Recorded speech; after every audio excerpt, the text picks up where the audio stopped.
sempre um desafio nós pregarmos a palavra, é sempre um desafio nós falarmos do Evangelho, principalmente quando encontramos textos como esse, ou nos deparamos em textos como esse.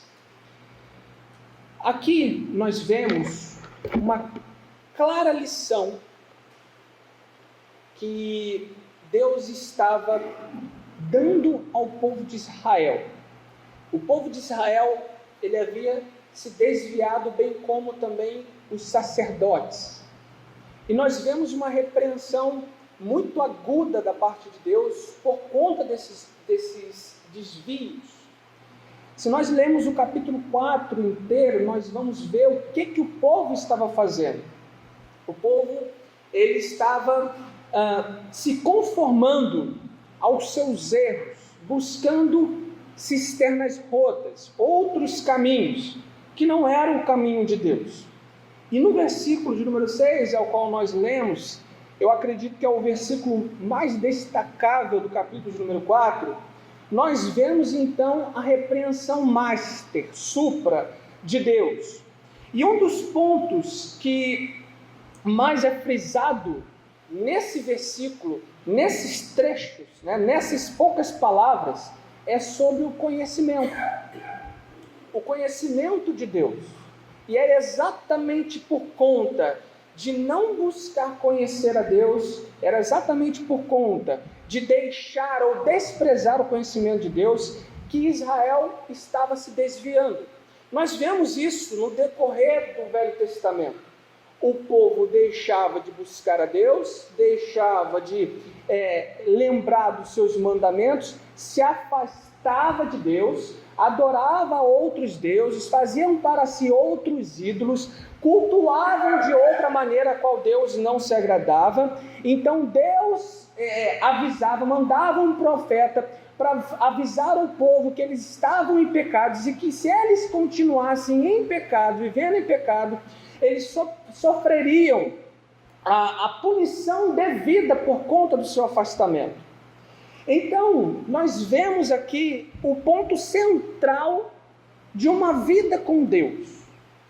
O ponto central da nossa vivência com Deus é conhecimento de quem Ele é. É conhecer e prosseguir em conhecer Deus. E o tema que eu daria para essa mensagem é prosseguir para o alvo.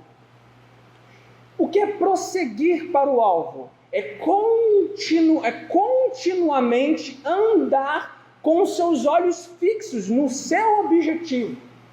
Se nós tratarmos de coisas naturais da vida, como por exemplo um trabalho ou um estudo, nós temos uma visão, nós temos um objetivo a chegar.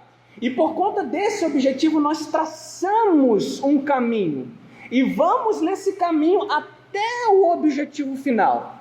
Exatamente assim é a nossa vida como cristão. O prosseguir para o alvo, prosseguir continuamente a eternidade, ela só se dará, ela só será realizada, ou só conseguiremos alcançar esse alvo a partir do conhecimento de Deus. Embora seja um princípio muito claro para quem é cristão, para todo cristão, e também, apesar de que a gente não pode colocar o ímpio ainda, porque ele ainda não conhece a Deus, ele ainda não ouviu do Evangelho, mas a partir do momento que eu e você, cristão, ouvimos do Evangelho, nós entendemos o plano salvífico de Cristo, nós entendemos o que Ele fez por nós, nós temos um alvo, e para chegar a este alvo, esse objetivo, é somente pela vereda do conhecimento, pelo caminho do conhecimento. E isso, infelizmente, não tem sido o que os cristãos buscam. Muitas vezes, as pessoas buscam continuamente uma vida com Deus uma vida com Deus, eu quero viver para Deus e etc, etc. Mas não busca conhecê-lo. É um paradoxo que não dá para... É um paradoxo não associável. Lógico que paradoxo não tem como você associar. Mas é um paradoxo. Como eu quero andar com Deus se eu não conheço ao Deus que eu quero andar? Como eu vou andar com Deus se eu não busco conhecê-lo? E o único meio, método, forma de nós conhecermos a Deus é pela palavra. Nós vemos em Oséias o quadro do povo de Israel se deteriorando pela falta do conhecimento de quem Deus é. E é esse ponto que a igreja precisa retornar, ou nós precisamos retornar, para que haja verdadeiro avivamento, para que haja uma verdadeira entrega a Deus. É necessário nós voltarmos os nossos olhares para aquilo que já foi revelado. Deus no Antigo Testamento mandava os profetas. No Novo Testamento nós temos os apóstolos e o próprio Cristo. Agora, na época em que nós vivemos, nós temos a sua palavra revelada dos profetas, de Jesus e dos apóstolos. Nós temos tudo em mão. Tudo em mão. Nós temos tudo em mão. Então, o nosso dever é buscar conhecimento de Deus pelo reconhecimento do que Cristo fez, do que Ele fez. Então, dentro desse texto, nós podemos destacar dois tópicos. Israel se distancia, como já falamos, dos ensinos de Deus, e Israel se conforma com seus pecados. Quando nós distanciamos do conhecimento da palavra, quando nós nos afastamos da verdade de Deus, nós nos conformamos com a nossa vida em pecado. Por que muitos se desviam? Porque se distancia dos mandamentos. Deus sempre disse e continuará dizendo, não se esqueça dos meus mandamentos, não se esqueça da minha lei. Medite nela dia e de noite. Por que ele fala sobre isso? Por que a Bíblia nos ensina sobre meditar dia e noite? Pode ser o seu sentido literal de manhã e de noite, mas eu acredito que o sentido é mais de meditar sempre. E lógico, se nós meditamos de dia e de noite, todos os dias nós estamos meditando sempre na palavra de Deus. E o meditar na palavra de Deus nos impede, cria-se uma barreira para que nós não venhamos a viver nos nossos pecados. Embora falhamos e fraquejamos, não porque amamos falhar e fraquejar e pecar, mas por causa da nossa natureza. Mas, por conta do conhecimento de Deus, somos levados a nos arrepender. Então, quando há o distanciamento da palavra, há a mornidão, a fraqueza. Onde está a fraqueza da igreja? Quando eu digo igreja, é individual, cada um como igreja. Onde está a nossa, os nossos fraquezas? Está quando nós nos desviamos da verdade. Ou quando nós, pior ainda, desprezamos a verdade. Não é tão importante assim. Não é tão importante eu saber sobre Deus. Não é tão importante eu conhecer mais sobre Deus. E isso fará com que venhamos a ser meros religiosos, com conhecimentos superficiais daquilo que Deus não é, quando nós não buscamos conhecê-lo por sua palavra. Nós teremos uma visão de Deus muito diferente de quem realmente Ele é. Então nós temos essa necessidade. Quantos então se distanciaram dos ensinos de Deus? Quantos têm negligenciado os ensinos de Deus? E quantos, por conta disso tudo, já se conformaram com o seu estado de pecado? É o mesmo estado que Oséias narra aqui. E se nós vemos a consequência, ela é drástica, tenebrosa. E esse é o quadro de muitos crentes, infelizmente. Então Deus enfaticamente nos diz que devemos conhecê-lo, porque sem conhecimento, sem busca, nós pereceremos. Pereceremos. Não vai ter nenhum tipo de movimento que possa ser feito, que ative novamente, que a pessoa novamente volte. E se tiver algum tipo de movimento que a pessoa ela se sinta um pouco mais voltada a Deus, mas que não seja pela palavra, é superficial esse sentimento, é fraco e não está alicerçado sobre a rocha. Olha aqui que Jesus diz. Lucas 6, 46 e 47. Por que me chamas? Lucas 6, 46 e 47.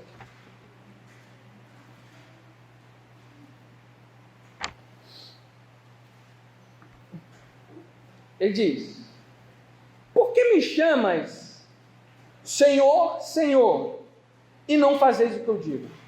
Jesus já pegou uma incoerência. Se você me chama de Senhor, se você me chama de mestre, mas se você não faz o que eu digo, por que me chama de Senhor? Isso é algo para a gente refletir, até mesmo, sabe o que eu gosto muito de analisar? O que nós cantamos. Às vezes nós somos mais envolvidos pelo quê? Pela melodia do que pela letra. Que a melodia, ela tem esse poder de nos envolver. Ela nos envolve, né? Ela nos abraça. E aquele abraço confortável. Nossa, que melodia bonita. Mas o que cantamos? Muitas vezes nós cantamos: eu amo a Deus, eu me entrego a Deus, eu vou para as nações, e eu vou. Mas na prática nós não fazemos.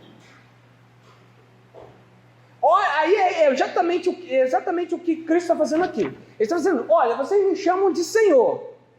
Ok. Mas vocês não fazem o que eu digo. Então não entendi. Por que me chamam de Senhor?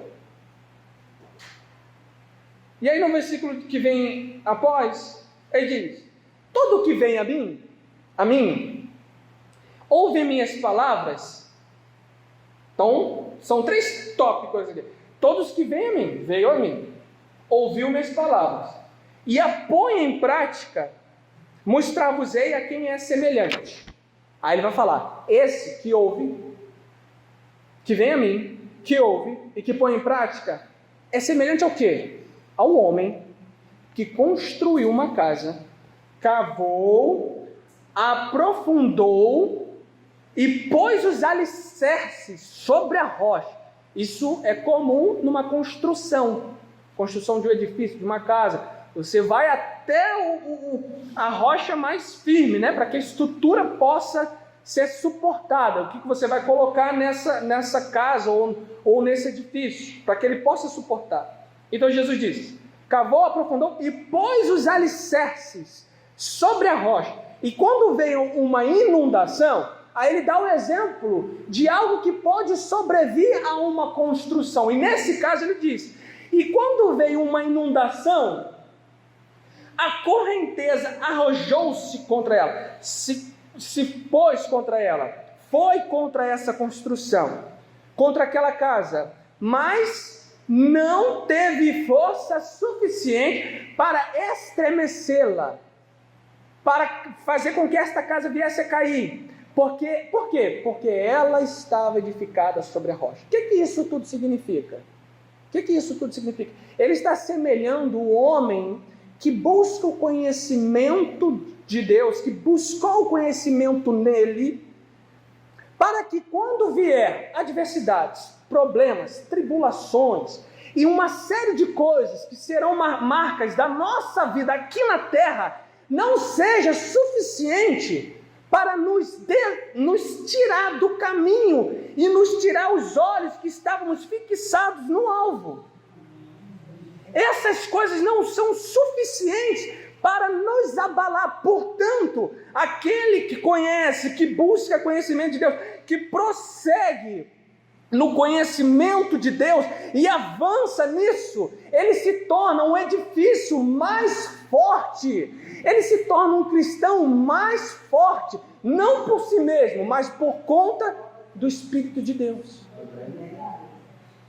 Então, a razão pelo qual nós temos que conhecer a Deus é para que a nossa vida realmente esteja firmada nele e não mais venhamos a nos desviar para qualquer outro caminho, qualquer outro canto. Nós estejamos realmente com os nossos olhos fixados no objetivo final, no alvo, prosseguindo para o alvo, e nada, nenhum obstáculo, nenhuma barreira, nenhum pedregulho que possa estar no meio do caminho, seja o suficiente que nos tirará, que nos desviará. Então, por que nós não buscamos isso? Por que nós não nos dedicamos em conhecer a Deus pela palavra? Eu fiz uma postagem no Facebook que eu achei muito interessante, de uma frase de John Wesley. E eu quero compartilhar com os irmãos essa frase. Eu não sei se todos viram a postagem, e faz muito sentido falá-la aqui. Ele diz aos pregadores, ele direciona ao pregador. E olha o que ele diz: o que tem lhe prejudicado excessivamente nos últimos tempos, e temo que seja o mesmo atualmente, é a carência da leitura. Eu raramente conheci um pregador que lesse tão pouco. E talvez por negligenciar a leitura você tenha perdido o gosto por ela. Por esta razão, o seu talento na pregação não se desenvolve. Você é apenas o mesmo de há 7 anos. É vigoroso, mas não é profundo. Há pouca variedade. Não há sequência de argumentos. Só a leitura pode suprir essa deficiência, juntamente com a meditação e a oração diária. Você engana a si mesmo omitindo isso. Você nunca poderá ser um pregador, frisa bem nessas palavras, você nunca poderá ser um pregador fecundo, nem mesmo um crente completo. Vamos, comece. Estabeleça um horário para exercícios pessoais. Poderá adquirir o gosto que não tem. O que no início é tedioso, é o que acontece com muitos, que é tedioso, será agradável posteriormente. Quer goste ou não, leia e ore diariamente. É para a sua vida. Não há outro caminho. Caso contrário, você sempre será um frívolo, medíocre, superficial pregador. Nossa. Isso é um tapa sem mão, né? Aí o que eu fiz? Eu falei assim, agora substitua pregador por cristão.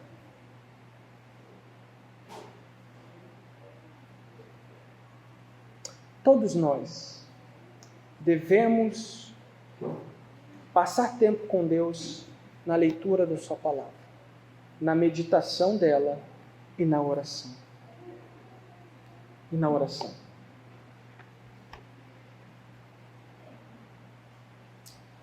Então, será que nós não conseguimos ver o quão precioso é conhecer a Deus através de sua palavra? Conhecer a Deus através da palavra será satisfatório,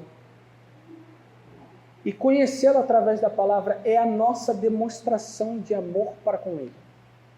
É isso que Ele requer de nós. Ele requer que nós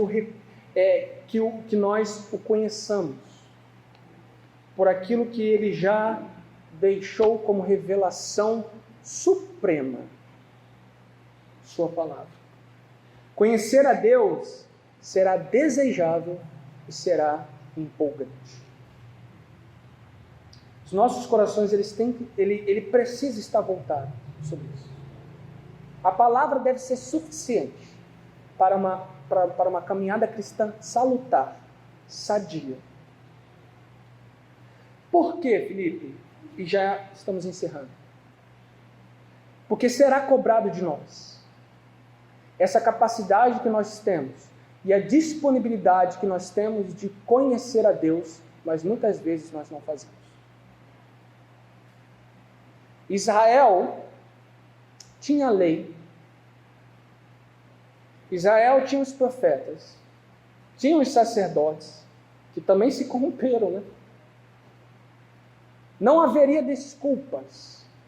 E é isso que Deus diz em Romanos, que ninguém será desculpável.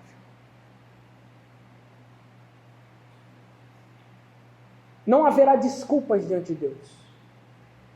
Não há desculpas diante de Deus, porque nós hoje temos essa capacidade. Muitos países não têm a liberdade que nós temos hoje. Nós temos a total liberdade. Deus nos deu a liberdade de conhecermos, para sabermos que somos chamados de filhos, para sabermos que agora fomos redimidos do nosso pecado, fomos salvos pela sua graça. Devemos prosseguir em conhecê-lo. Essa é a demonstração do amor que nós temos a Ele, que nós dizemos. Que muitas vezes nós dizemos, eu amo a Deus, mas se eu não me dedico em conhecer a Deus, isso é estranho. É da mesma maneira eu dizer que eu amo minha esposa, ou que eu amo meu marido, mas eu não quero passar tempo com ele, ou com ela. Eu não quero estar com ela. É incoerente. É incoerente. Então Deus nos desperta nesta manhã para que verdadeiramente, embora isso possa ser a coisa mais primária do cristianismo, mas verdadeiramente amemos a sua palavra. Amemos e pratiquemos. Não sejamos como aquele a qual Jesus, através da palavra que nós lemos em Lucas, falou: vocês me chamam de Senhor, mas não fazem o que eu digo. Vocês me chamam de Senhor, mas não buscam verdadeiramente me conhecer e me servir. Que nós sejamos realmente diferentes desses, mas assim como Pedro, possamos dizer: Senhor, para onde eu irei? Só o Senhor tem a palavra de vida. Eu quero aprender mais sobre Ti. Eu quero conviver mais contigo. Eu quero crescer no conhecimento do Senhor. E assim então, meus irmãos, nós seremos verdadeiramente vencedores. E eu digo mais além, seremos mais do que vencedores. É por isso que Paulo fala sobre isso. Nós vemos o apóstolo Paulo, o homem que evangelizou a Ásia, de tantos lugares que ele passou, sofreu os açoites, sofreu os flagelos, mas ele tinha algo no coração, ele tinha um objetivo, a sua visão mudou, o caminho dele estava traçado e ele não se desviava, nem para a esquerda nem para a direita, porque ele tinha um alvo, a ponto dele dizer: combati o bom combate, acabei a carreira e guardei a fé. Por quê? Porque agora eu conheço o meu Senhor, eu sei quem verdadeiramente Ele é. Por isso eu prossigo, por isso eu vou avante. E para nós encerrarmos, Filipenses 3:8, só mais 5 minutinhos e já encerramos. E certamente também, Paulo dizendo, e certamente também estimo todas as coisas como perda, pela excelência do conhecimento de Cristo Jesus, meu Senhor, por amor do qual perdi todas as coisas e as considero imundícies para ganhar a Cristo. Olha o que Paulo fala. Conhecer a Deus faz com que eu considere tudo que eu tenho, tudo que eu possuo, todas as minhas credenciais como perda. E eu considero elas como imundície. A tradução mais fidedigna é como esterco. Eu considero isso como esterco para ganhar a Cristo, para conhecê-lo mais. Esse deve ser o nosso propósito. E como foi lido aqui, Salmos 24, versículo de número 27, versículo de número 4. O que diz? Uma coisa pedi ao Senhor, a buscarei, que eu possa morar na casa do Senhor todos os dias da minha vida, para contemplar a formosura do Senhor, reaprender no seu templo. Na minha tradução, rapidamente, eu quero abrir, ele diz algo um pouquinho mais além, que eu achei muito interessante. Olha o que ele diz. Ele diz: uma coisa só peço ao Senhor e a buscarei com empenho, com dedicação, com esforço, que eu habite na casa do Senhor. E esse habitar é o que? Corresponde ao que? Habitar na casa do Senhor. Só vir e não conhecer mais de Deus. Conhecer mais a Deus. Esse é o nosso objetivo. Essa deve ser o nosso alvo como um cristão. Bem, se você já acompanha os nossos vídeos, mas não é inscrito no canal, se inscreva, ative o sininho para que você possa ser notificado dos novos conteúdos. Vamos partilhar e compartilhar mais do Evangelho de Cristo. Fique com Deus.